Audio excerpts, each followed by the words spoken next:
Man versus Wild. I'm here in Salmon River, and as you can see, it's beautiful. There are trees, trees, trees, and more trees. But it's also a very hostile environment, and I'm going to show you the skills you need to survive. Salmon River is located in Oregon. Where's Oregon? Oh, just read the script, I'll tell you later. Right. Salmon River is located in Oregon. It is inhabited by many dangerous creatures like the galaxy beetle, the creepy crawly, and last but not least, the sitting duck. These monsters will kill you if you're not careful. This region is home to a large, luscious, diverse, and dangerous forest. As you can see, hobbits live here in their dark holes. The Salmon River region also includes the Salmon River. The river is deep, cold, and rocky. It carries a strong current and is filled with many different kinds of fish, like the salmon.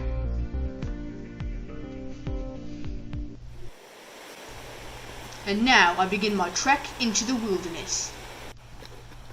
It is a long and arduous journey, and I soon encounter hardship. This bridge looks really unstable. You see when I push it how it walks? Alright, so instead, I'm going to cross using these rocks.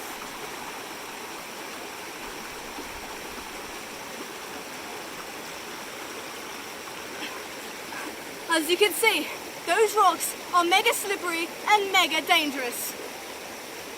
Go stop, think and choose. And your tiger.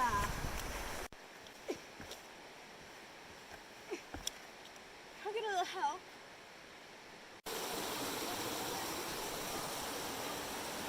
What? Look at this. Now this is a berry, and I know it's edible because it looks like it's yummy.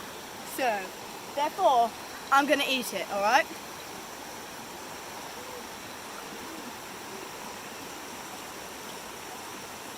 Maybe the best thing I've ever had in the wild. I'm good.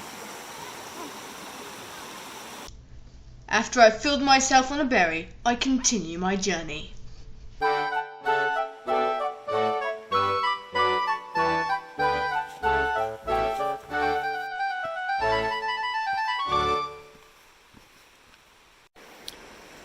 Now, I've been walking along this path trying to find a place for shelter, and I saw this. Now, this likely was here because of a lightning strike, and it knocked down that tree too. So, you see the tree fell over, and then the lightning made this big hole here. So you've got to watch out, because where lightning strikes once, lightning will always strike again. It's a fact, look it up. By now, I'm starving. I better keep going. This is one of the best nature foods. Now these actually come out of the trees, and they're packed full of sugar.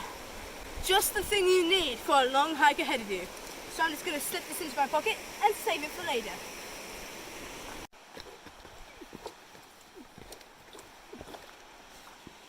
Look, it's water.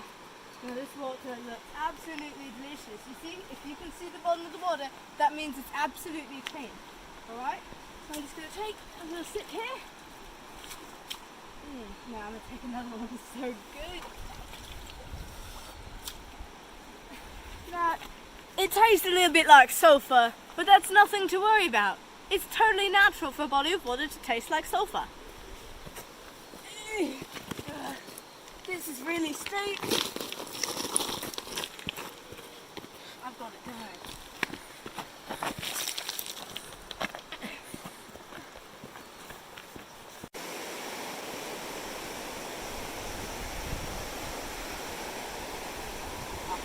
I don't know if you can see it squirming, but this is a bark beetle, and they're very nutritious.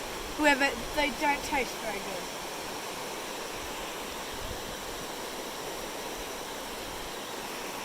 Oh, that might be the worst thing ever. Now, the only way across this stream is to jump. If I don't get across it, I could die. So, it's risky, but because I am an experienced climber, I'm going to show you how to do it, alright?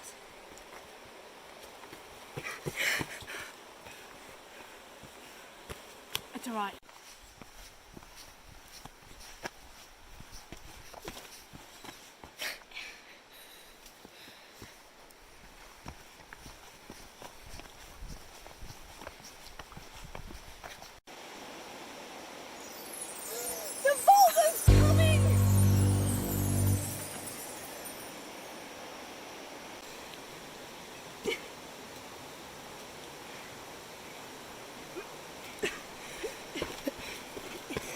That was deadly.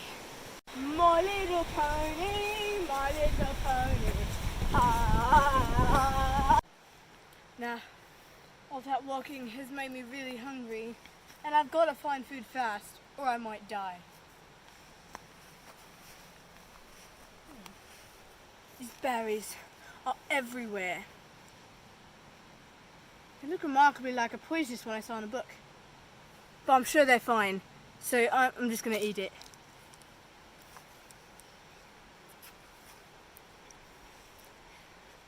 Pretty good.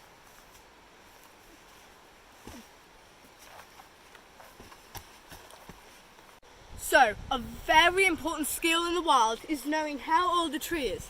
So, for example, you see this tree? This tree is 1 year old because it's got one big ring. So you know by how many rings. Now this forest is very young. Almost all of the trees are 1 year old. So we can be able to use that information.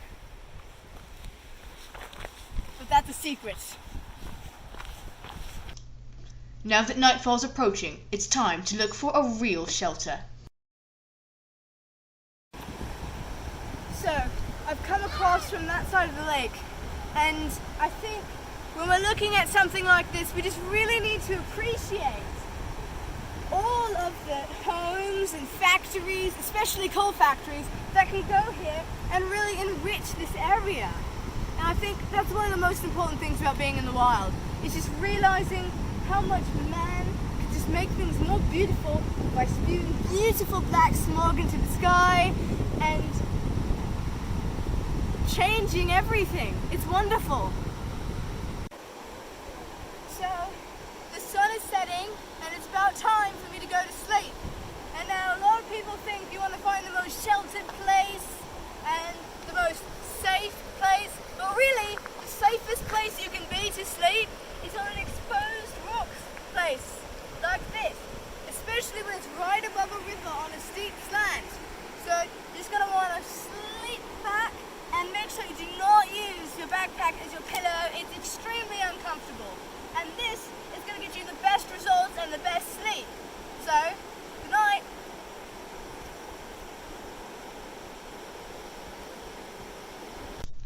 Now that I'm awake and rested, it's time to continue my search for civilization.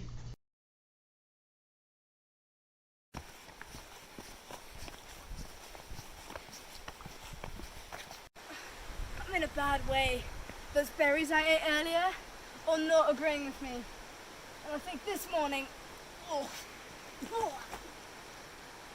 think I might have to call for an extraction. I'm going to need emergency extraction. Come quickly. Out.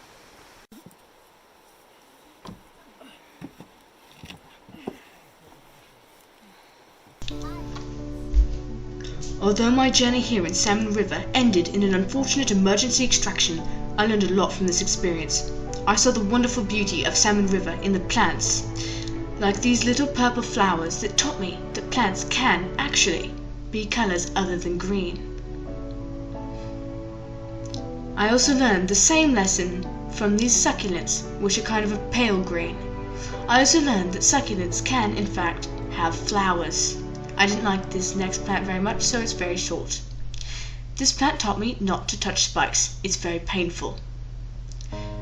The trees also taught me something. They stand tall and proud, robed in green, but they're mostly brown